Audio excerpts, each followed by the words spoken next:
Warning: the following episode of That Mental Ginger Show contains strong language and adult themes.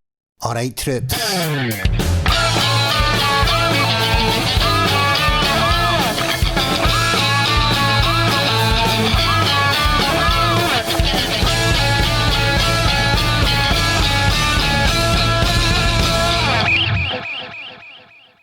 This episode of That Mental Ginger Show is recorded at Scuff Studios.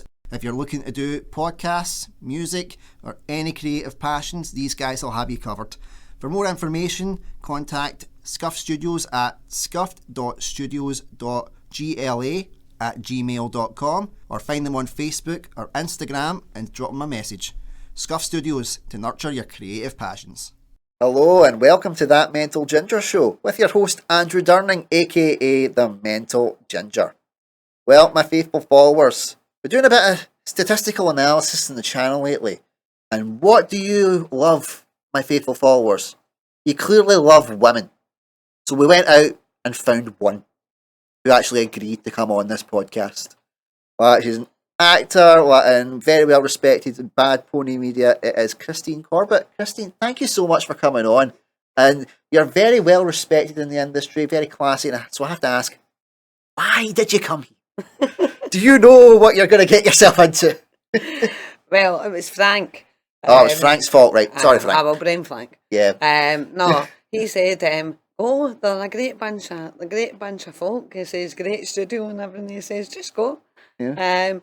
And then I was watching some of your stuff, and I thought, and I don't know if you're aware of that, because I've heard you saying you can't take compliments very good. No, definitely not. Do you realise how funny you are? I think, because see anything now like you're watching and it makes you smile and it makes you laugh, you've nailed it. Oh, thanks very much. I really appreciate that. So, well, it's just generally me making a tit of myself. Well, it just seems to work. The self-deprecating humour, I've nailed it.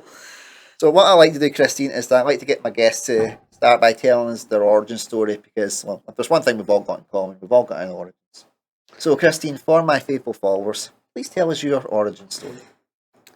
Well, what Frank's says recently on reflection of my story is she's a skyscraper waiting with Hollywood pending. So ever the poet is Frank. So anyway, I always think out of things in life now that can be bad, something good can come out of it. And when one door closes, many other doors open. So I worked for Glasgow Housing Association as a housing officer. All right. And I took a package because my mum and my brother were both given terminal cancer diagnosis.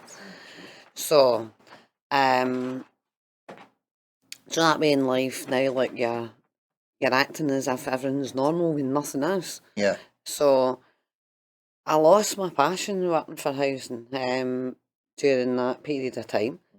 So I asked for voluntary redundancy and took it. And I thought, right, see where I'm going to go for here. I just thought I needed a wee bit of time to heal, I guess, and just have a bit of reflection. So anyway, so one of my pals, Yvonne O'Brien, that you've probably seen. Yes, well, I've done my Facebook stalking. I mean research.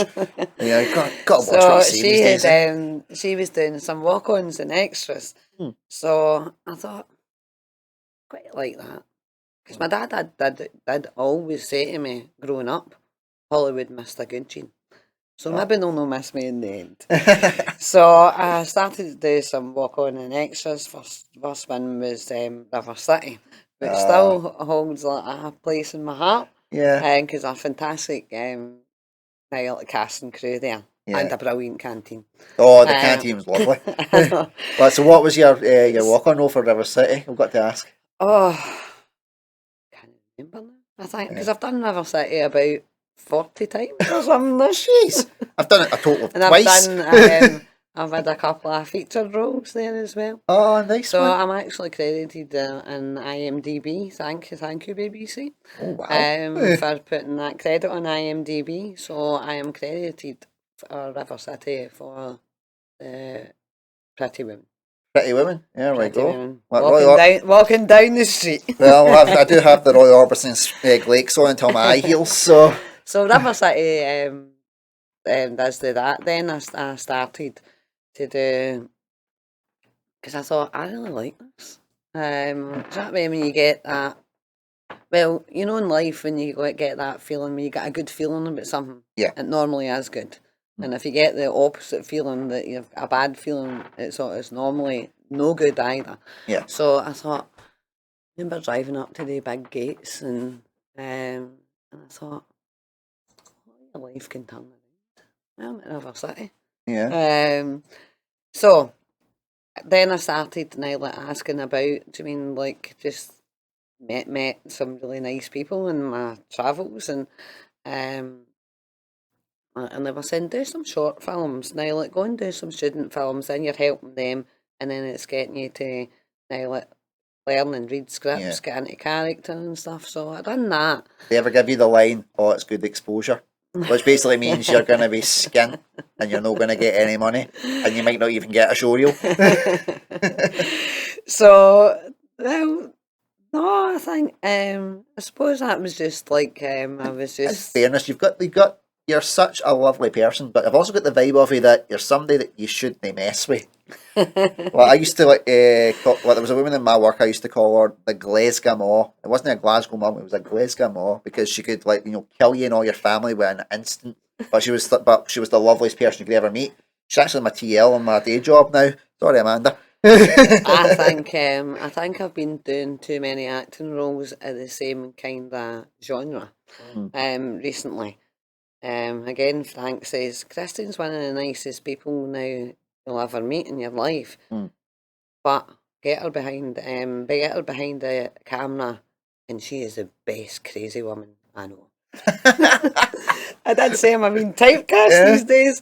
I was, but they're also, and that's the beauty of this industry now. That double-edged sword. Yeah. Is she really that bad? Well, I don't think so. I think you're a delight. But behind the camera, am I really that bad in the roles that I've got? Right, well, may have to edit here where I come back with a black eye. Only acting it. Yeah, well, I'll just come back with black makeup. All right, so we're back here with Christine. So I started. I would stick with the first one. I'll stick with your typecast is Pretty Women, and that's definitely been the right casting for you. I've done my way out. That's good, thank you. So I started doing some short films for now students, and my first short film that I also done, it was the filming was the studios in Finnieston. Yeah. Sven's studios in Finnieston. That's when I met David Brown doing as the producer. So I went there, and it's up above like a fish market. So it was stinking of fish. Fish markets will be stinking of fish. Kind of like the Ron seal of smells in it. I was going up the stairs and I thought, this place is stinking. So I was the first person there. So Sven was there, and I got into his studio. Oh my God, it is amazing. And all the things he's collected. In fact, I'm looking at it now, remembering what I was like getting in there. And then he was telling me what he wanted to capture for the film. Yeah. So I was just listening, obviously, he was saying, and he says, so what do you think? And he still says this, he says it was one of the things that will stick with me forever. I said, I've got a good feeling about this. People say I'm quite intuitive and good gut feeling, and people say to me, Christine's, and my pals and that will say, she says, everybody's got a gut feeling, he says, but Christine's intuition is second to none. So, can you tell me any lies? No, we don't. Well, I try not to belly bullshit. What as best I can. So, anyway, so I went and done the filming. And my brother that passed, he said to me, he says, you go and do this. Even though, because it was just me. Yeah. And I've got a song for everything. So I used to say to everybody else, Let all the others fight and fuss. Yeah. Whatever happens, we've got us. So he was right, because after the filming, then we went to the private viewing and screening and all that, and I thought, I've got a great feeling with this. And plus, I'm a great believer in thoughts become things. So Sven was saying the whole time, now, like, this way for BAFTA, that way for BAFTA, and that's not that's not BAFTA. Come back over, back a bit, and so. But the word BAFTA was like getting said, like every time I was there. Yeah. So even though I was driving home, BAFTA was in my brain. So then it was nominated for BAFTA, and it won. And it won. You should have seen the state of me, like in 2017, never like that. And the best short film goes to The Inescapable Arrival of Lazio Patuski. I was like, yes. Right, I've got to ask, what was it like being at a BAFTA awards ceremony? We weren't at it. It was only Sven and David that were there. Was it what? Did they not ask the rest of us to come? No. I think I was only they two that were there. Did you just have your own wee party in the house? Well, I was jumping about. I was watching it. I was watching it live on the television, and because my youngest son was like, he goes, "Mum, what is going on?" I was like, "It's one." But I had a good feeling with that. The word go. So I was doing now the short films and stuff. I went to Lenny Mullen's classes now at Glasgow Acting Academy. I would recommend that to anybody. They're a great bunch of people, and a great bunch of people that go. Yeah. So I started doing that, and then I went and done my professional qualification at Strathclyde Uni, which I would also recommend people to do that. The lectures are absolutely fantastic, and you learn loads of stuff. What campus were you based at? It was the one not that far from Frank's office. What was the name of that street? It's not where the piping is. Aye. And you go up and then you go along. Aye, I know where you are. Yeah. Just can't mind the name of it for the life of me. I keep saying now, because I'm if I forget it, I just blame it in COVID brain. I just blame it. It's COVID brain. I just say I'm stupid. And then people just go, "Oh, you're not stupid," and then you've dug yourself out the hole without realising it. No, I think my get out of jail card is it's COVID brain. So anyway, so I would definitely recommend that for anybody. And it's funny how your life can change. Because then I was ordering now the complete works of Shakespeare at the library. So I was coming back with the big heavy, the heaviest, biggest book I'd ever had. And David's like, "Shakespeare? You're doing Shakespeare as well?" I said, "Yeah." I said, but I have to say Shakespeare now is probably the most difficult thing for me. Yeah. Basically because I could never say the words. I had that as well when I studied it in college, and it was the Shakespeare course, and I was like, "Oh God, I don't know how I'm going to do this. How am I going to be able to try and do all this kind of stuff?" And what I'm curious you did, I did like a Scottish translation. So there was like a site where you could go on, and it would give you the gist of what they were saying kind of in each line. So I would write it down in the way that I would say it normally, and then I would say it like that, and then I would just try and do the same inflections for those lines. Well, it was the hardest I'd ever worked on it, on any kind of role. But I got so many people saying, like, "You really understood the text, and you really did this," and I'm like, "Thanks." I didn't have a fucking clue. I just kind of, I just did my own wee thing. How did you find it when you were trying to decipher that? Because I could act it better than I could say it. I could say it better than I could act it. There we go. I'll do the voice, and you can do the words, and we're all good. We'll make a good dynamic duo between us. I know. So, but I would definitely recommend anybody to go to that, because it's definitely worth it. Both of them. And then I went for an audition at M&D's. At the theme park. That's not far from where I live. For Halloween. Yeah. So they were looking for good witch. Good, we'll end that way, two good witches, but good witch, bad witch, the lonely scarecrow. It just need a friend. Oh. But don't we all? Yeah. And then the new role that they were doing was the pumpkin police. All right. So, because I had done now, like they kind of things now, like for Christmas now, like being an elf and that kind of thing.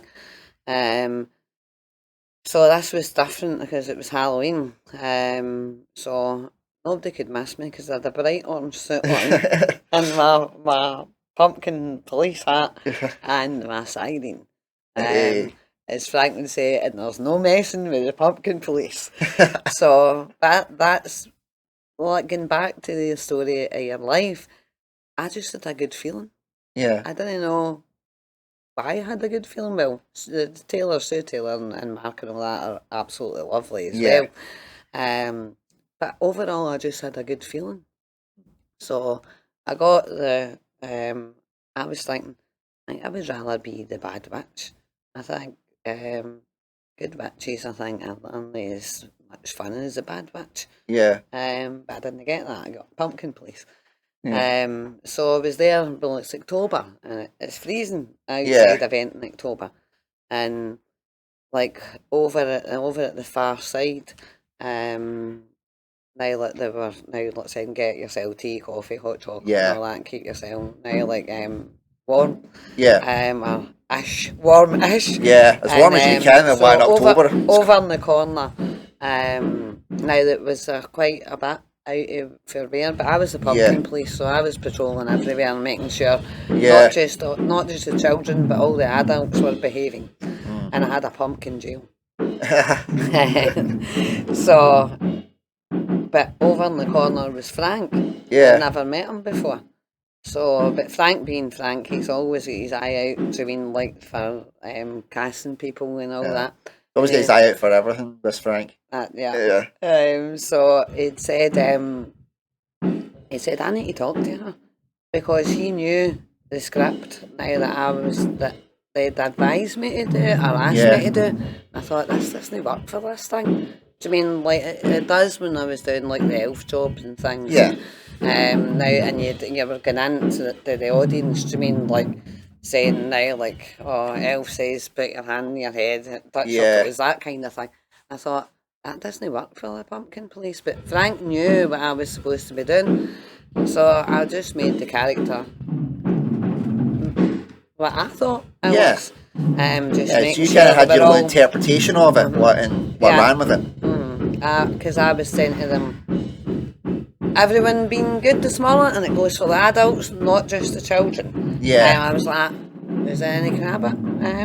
Any crabbit mum and dads or grands or aunties or you know what it means? So like they were like, my dad was shouting at me this morning. And I was like, right, I said, so I would put him in my pumpkin jail. And I was like, my dad's probably thinking, yes, a break. In the pumpkin jail. And I made that up. What I thought the character was. And it worked. Or sometimes I put the whole family in. Depends what answers I got now. If MD was whoever people were saying that somebody was cheeky or they were shouting, or I was saying to them, you done your homework? Did you make your bed? So my kids would grass me out in a second. Well, I was so glad I wasn't there at that point. So I had once I got them in the pumpkin jail, then I wouldn't let them out until they repeated after me. I promised to be good, not just for today, but for the rest of my life. And I would get a whole family saying that, and I would say, once they said it, I'd say, you're free to go.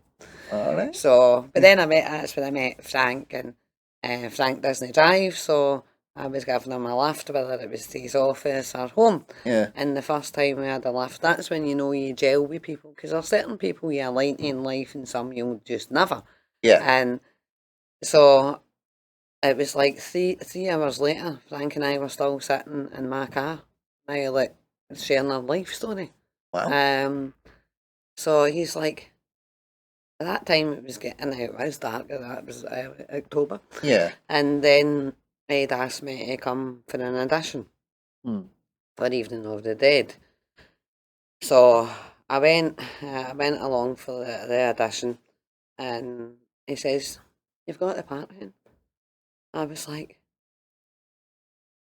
"The part?" I was like, in fact, I don't even know if I did say him the part. I think I was, which is something quite remarkable for me, that it would make me speechless. You're speechless? No. I don't but get it that did. from you at all. It did. So he was like, and he says now, and then they were printing off the contracts and stuff, and see now the name coming out in the print. I was like, yeah. I was like, I was laughing, I was greeting. I actually wanted to get into the toilet. Yeah. And jump up and down. But I've never had anything like that where it's like aside for like, a contract or day job, but where you see your name and you're just like, oh, I've got a job. Okay. So I've never had it for an acting side. That must have been some buzz. Wasn't half. So when I was leaving Frank's office and I get the train because it's city centre, Glasgow. So when I was walking to get the train, I thought MD had seen me in the street. I'd think, what's up with that lassie? Yeah. Now, because I was like, I had a big Cheshire cat face, yeah, but also tears. And then when I got home, I went to the shop, bought myself a bottle of whiskey, playing music, dancing about my kitchen like like a maddie, and then I recorded myself singing. Yeah. And I was sending them to Frank, but Frank must have phoned me at least 10 times before I left the office, and he kept saying, "You alright, hen? You alright, hen?" I was like, I was like, so then I sent them to Frank. And he says, "They're going to the BAFTA." I was like, "Please don't." Oh no. Please don't go to the... He goes, "No, because that's classic and it's real. And it's just exactly how you feel." Yeah. So, anyway, maybe one of these days you'll see it. You'll see it. Have you seen it yet? So, and then I got another role. It's a one-woman show, which hasn't been... all these productions now have been postponed due to the crazy pandemic we've been in. Yeah. So then I went for another audition, and it's a one-woman show. It's called Rude. So they do exactly what it says in the tin. It's you think I was nice? As my younger son says, actually. So I got that, and then I got myself and Yvonne went for an audition for Meet the Frankensteins. Frankenstein's getting introduced in that one.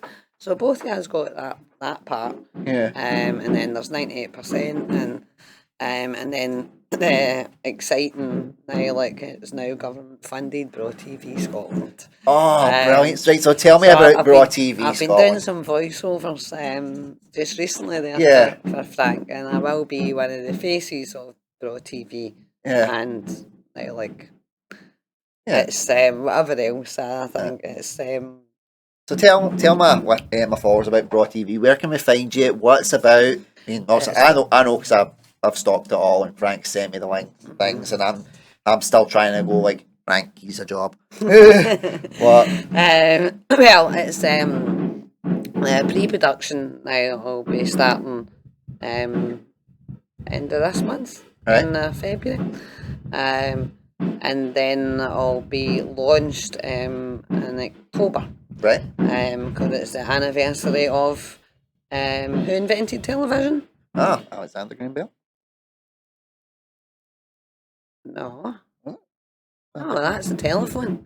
Oh, no, that was telephone. Oh, fuck. Who was it that television again? Alexander Graham Bell's the telephone. Yeah, I'm having a brain fart day. Well, if I had any chance of getting a job with I'm fucked it now. Sorry. John Logie Beard. See, I thought that, and then I was like, I think I just got them both mixed up. I know. What? But yeah, that's so it's been a lovely interview. So, Oh, that's all exciting stuff. yeah. And also there's other productions. Do you mean that's just Yeah. at the beginning stage? I'm one of the people of Glasgow. Oh. So I'm the second person that's been interviewed for that. Oh, good. But that's no out or anything like that yet. Yeah. There's still. So if you know any really exciting people or anybody that wants to put themselves forward, contact Bad Pony Media. Yeah. And if you think you want to be, do you mean like well, like, I think the word keys a job comes to mind. What you people of Glasgow. Yeah. So there's that, but there's that many exciting things, and Frank's been down at me at Prestwick. Yeah. And I've been up to him just once for this, and there's like 4 short films. Yeah. One called Them. Mm-hmm. And that's already been pre-approved with BAFTA. Oh, nice. So again, do you think I'm nice? Actual. Actual. Yeah, there we go. So that's the difference between us. Like you had the confident longer pause, and I'm like just going actual. Back Before Dark. So that's for them. Then Back Before Dark, Neighbourly Spirit, and Oh Fuck. Oh Fuck. I think that's the word that most people use a lot at the start of the pandemic. Now we were hearing this stuff in the news, we're kept in, locked in. Now we can't go to work and all that, and I think everybody thinks everybody was going to die. Yeah. So anyway, so that's the thought. They're going to film festivals. Oh, good. So I'm really looking forward to them, and hopefully this year, actually, Frank said this year there will be a Glasgow Film. Yeah. That's fantastic. Film Festival. So I'm looking forward to that, and I've got loads and loads to be looking forward to, and I'm the lead presenter of the Authors series. Yeah. So due to the pandemic again, that's been delayed a bit. Do you mean with the interviews? So. So how did you go about getting the government funding? What was there, like a lot of applications and the interviews you've got to go through? Or is that the stuff that Frank deals with, and you're like just ease the stuff? No, it's Frank that deals with that. And Frank and Michelle. All right. Frank and Michelle, I think, like do that. They're getting now like some advice and all that for you now, like Jim Mill and all that. Do you mean like Business Gateway and stuff? I think they're really good for things like that, and as well. Do you mean like but Frank's an expert at all that kind of thing, and sometimes when everybody's a school day as well, no. Yeah. And I've been doing executive assistant production manager for Frank as well, so I'm seeing the other side of the camera. Yeah. But give me the acting and presenting roles. By a long shot. So I've been doing other presenting roles as well. Good. So I've been doing other presenting roles for Frank and that as well. So, yeah. We were at the Mind Shift awareness. Yeah. That's all about mental health and stuff like that. So I was walking on broken glass. You know they have a song for everything, don't you, Christine? I do. But the only thing it kind of reminds me of my dad as well. Like if I did something and said a line or something, he'd just come out with a song for it. And that just always seemed to be the way it would happen. I'm like, Dad, really? That's what I'm like. It just comes naturally to me. Yeah. I've got it now as well. The only thing is I'm a rotten singer, and I could get cast as a singer, but a bad one. Not a shameless one. Yeah. But then I always say better singing rotten than no singing at all. Exactly. Because people could say to me, like, "Oh, Andrew, you're a good singer." And I'm like, but I just don't have the confidence to go up and sing. It's all down to that. I'm also casting now, like some other productions that isn't now. That's all Bad Pony Media's ones. Yeah. But I'm also cast for reality television. All right. What's the process like for casting for reality TV in particular? You play yourself. What? is there anything like particular that you would have to like look for? You know how like for auditions, like you've got like a kind of typecast, so to speak. We need this guy. This is the kind of character we want him to be. It's not really like that. Do the guys just go in, be themselves, and you go, oh, I think there could be something here with this person? Well, I always say that during now, and I've heard people saying now about interviews like that before. Yeah. I think the most important thing is to be yourself. Yeah. Because that shines through by in abundance rather than now like the pretentious people in life now like and all that etc. But all that crappy stuff. I think. But people are attracted to charismatic, like genuine, real people. Yeah. And that, I always say that to my 3 sons now, like, be kind. Be kind and you get it back. But that isn't the reason why you do it. Yeah. I said, but if you're no, you can get that back. Now, karma can come back to bite you. Not that I've ever wished any harm on anybody ever in my life, but I've seen it and watched it. Yeah. Now, like, and we've all known stories like that, thinking now they've got some sort of, it's karma, I say. Yeah. I can tell you many stories of karma, but not in this interview. I think I'll tell you it over a drink one time. So, you free in a couple hours?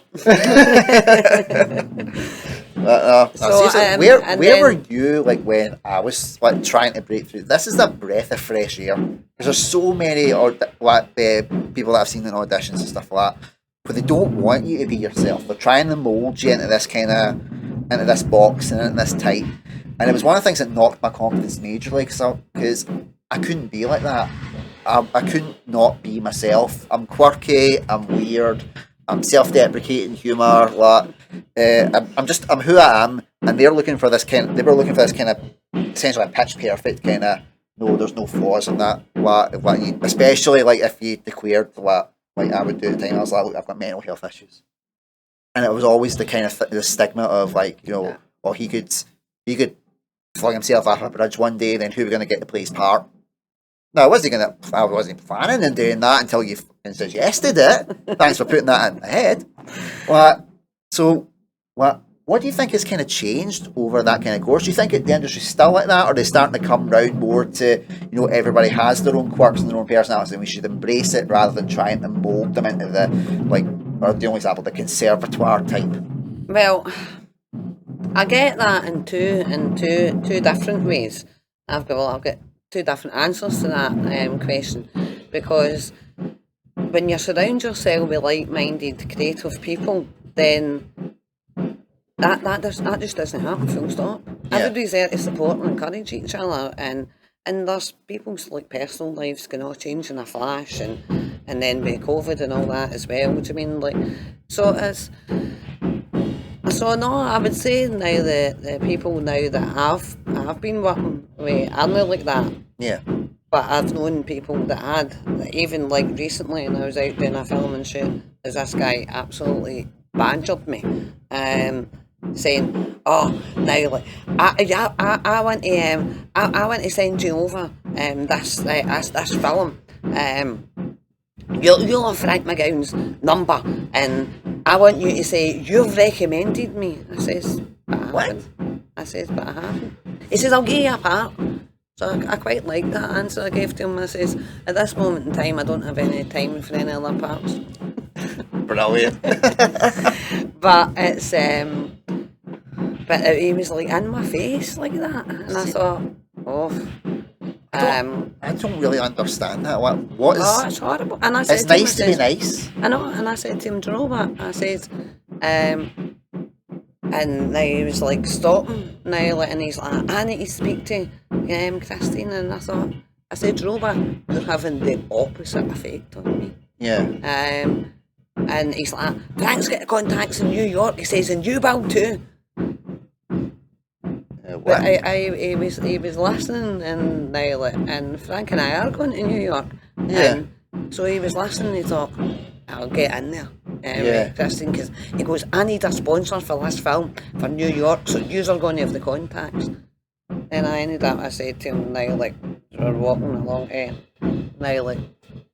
he was doing a bit of filming as well, and I says, you know what, I says, do what I done, do what Frank done, get your own contacts.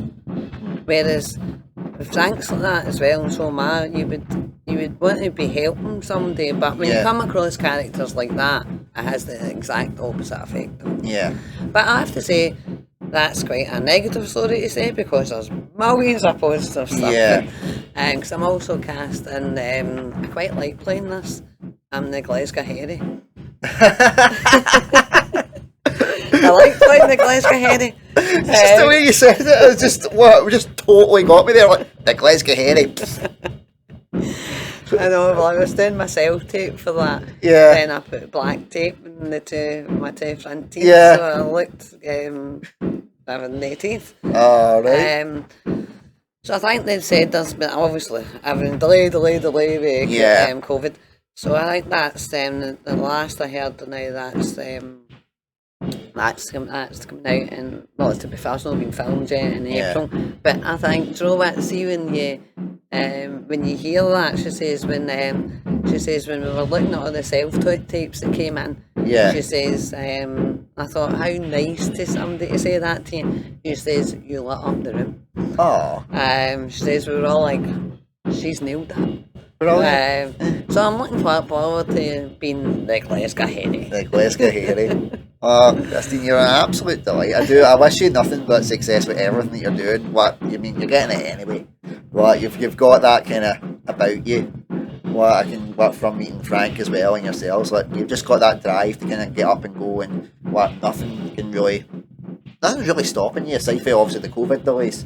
But that's circumstantial. And I wish you nothing but success with everything that you're doing. Thank you. Especially for Braw TV, where can we find you? I know, but tell all my followers so they can come get you. Where can we find Braw TV? Where's the best places to look? Sell, baby, everywhere. Sell. It's everywhere. It's everywhere. Well, you can find it on like all the social media platforms now, like Instagram, Facebook, and Twitter. And Frank's the best PR person as well.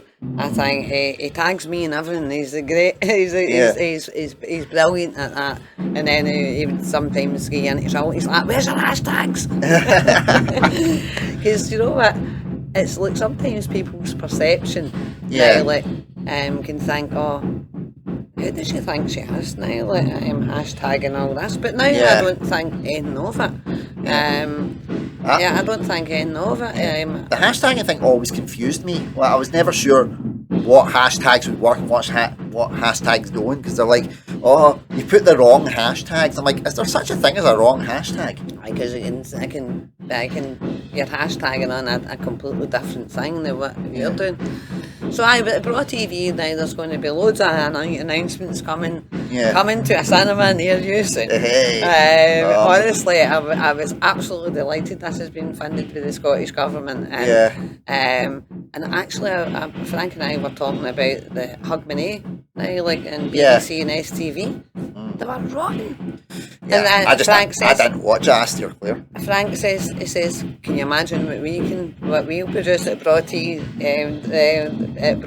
Scotland? I'm like, land where we don't use hankies, land where we're office Frankie. The amount of creative minded people you meet doing in these travels, and now the model makers, and honestly, I think I'm learning something all the time. I think, and getting to know all these great people in my journey. So MD used to say, get a real job. That's something that always got in my mind. They don't realise, the amount of hard work, and even the incredible long hours, and even when I was other side of the camera in 2021 for Classically British with Frank.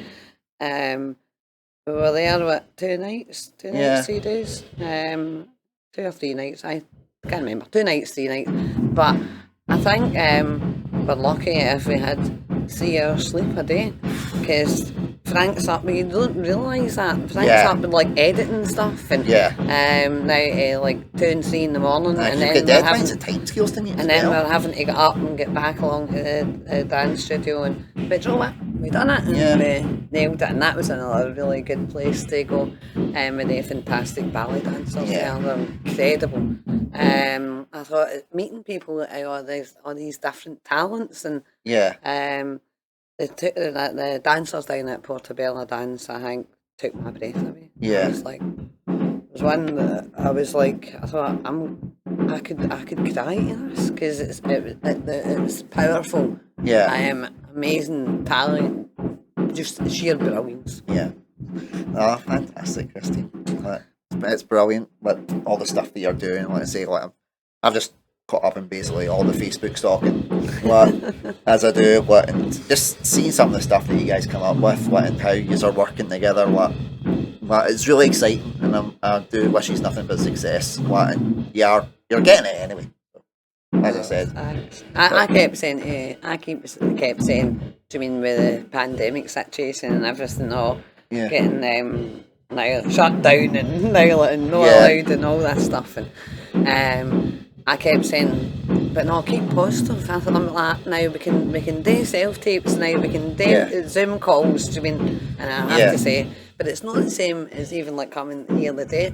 It's not the same like now meeting somebody in a Zoom chat than it is face to face. It's just not. Yeah, there's a different energy when you meet someone face to face. And it's why I like still. As much as people say, the Zooms ones are good, I love being in the studio with people. I love meeting new people and like getting that wee bit of their origin story, hearing about their lives, hearing about what they're doing. It makes you feel good to know that other people are doing good. Yeah. Well, and since we did kind of touch on it there, I'll ask you the final question that I ask all my listeners, all my guests. If you could give one piece of advice to anybody that's struggling with mental health issues at this point in time, what would that piece of advice be and why? Well, I would say off the top of my head, this too shall pass. It's not like because you feel like that for this hour, or this morning, or afternoon, or a day, or even a couple of days. Time's a healer. And just take a bit of reflection time, talk to your pals. I'm a big meditator and manifester as well. I'm living proof that it works. But see, even just to take, just listen to some, I've said that to other people I know that's been struggling with mental health. I said, and I've sent them some meditations and that to do. I says, people think it doesn't work, I says, but it does. I says a lot. But even like working with the mind shift experience and I'm walking on, broken. Did I ever think I was going to be walking in broken glass? No.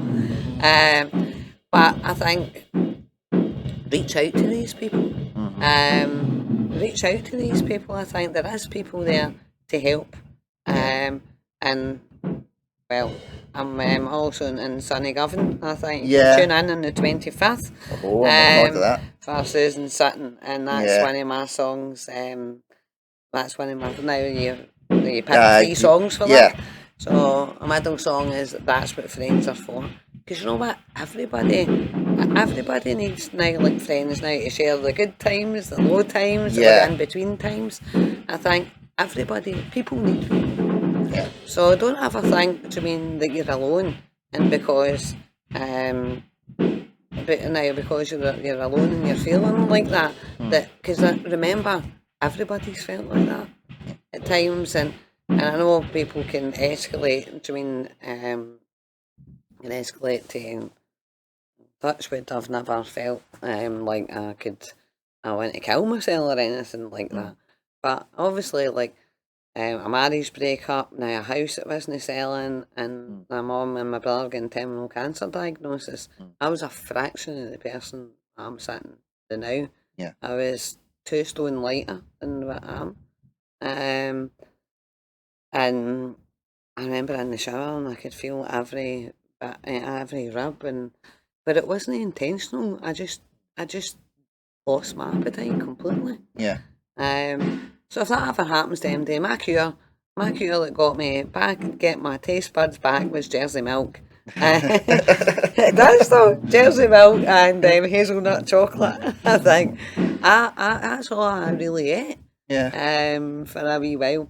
And I used to say I felt like, and I never felt like that. I felt like I was cemented to my bed. Yeah. But that's just that grief, and also my brother was 7 years older than me. Yeah. And it also gives you that mortality check. Yeah. So, do you know what? Reach out to people, talk to people. Do you mean, like, I didn't know about mind shift experience and all that then. Yeah. So, there's people to reach out to, I think, and get some help. I mean, like, going to the GP and never taking away for the expertise of the medical profession, but they're just like, get you a tablet. Because if we're wanting to get that's when I was like grieving, even though my mum and my brother were still alive at that time, because I knew the terminal cancer diagnosis and I knew they were going to die. And right away, they're like, I've had antidepressants. Yeah. I thought, I'm not depressed. But I was crying a lot telling that story. Yeah. Yes, I think, did I have to go to the GP to get a sick line when I was off my work a wee bit? Yes, I think. But GPs don't have the time, do you mean, really to sit with you? Do you mean, and so I would say to people now, if you're feeling like that, eat healthy, because it does now like help your brain. I know that sounds mad, but it's true. Eat healthy, go walks, get out every day, go out and get yourself some fresh air. Talk to people on the phone. I sometimes say, and I always say, listen to your body, because that tells you. Definitely. Well, Christine, it is now time for Raw TV's favourite segment, which is Ask Andrew Anything. Now, for my regular listeners and followers, we have been on for... How long have we been on for, Ross? 46 minutes. He's on the ball today. This is where we turn it around and we get the guest to ask me a question. This could go very well. It could go very badly. But that's all part of the fun. So, Christine, do you have a question for this mental ginger? Well, partly it's a question, another bit's, I don't know, take it whatever way you like. When are you going to start accepting compliments? A few months after. As in now? A few months after I'm right dead, now? probably. Right, that's when I'm going to speak over the top of you, as in now. It wasn't a question, it was an order. Like, you take this compliment. I used to say that. I said that to other people in life. It's not a request, it's an order. Yeah. When it's something to their best, and I think, do you know what? You're really funny, and I just like you. I just like it, and otherwise I wouldn't be here. Or if I was here, I could turn into the bad character. Oh. So that's your homework from me. Yeah. Is learn to accept compliments. I know that's quite hard, because I was once like that as well. Yeah. And take it with the intent that someone's meaning it. Say thank you. No. Thank you. Well, it's been an absolute pleasure Let's having you start on. at the very beginning. Oh, that takes me back to a bad theatre experience. What shorts that were made out of curtains. Collins Google, I blame you for that one. But, well, Christine, I really do hope that you get all the success you deserve. And me being me, I'll hang on your coattails and try and tag along with you. So until next time, my faithful followers, I've been Andrew Durnan. This has been the beautiful and talented Christine Corbett. Check her out in Braw Media, Braw TV. Check her out in Bad Pony Media. Check her out just everywhere you can find her. Like and follow me on my fan page, Christine Corbett Fans on Facebook. Right, we definitely need to get that one. So Christine Corbett Fans on Facebook. Well, I think I'm pretty sure I'm already on that one because, well, stalking. So it's all right. Until next time, my faithful followers, take care, stay safe. Bye bye.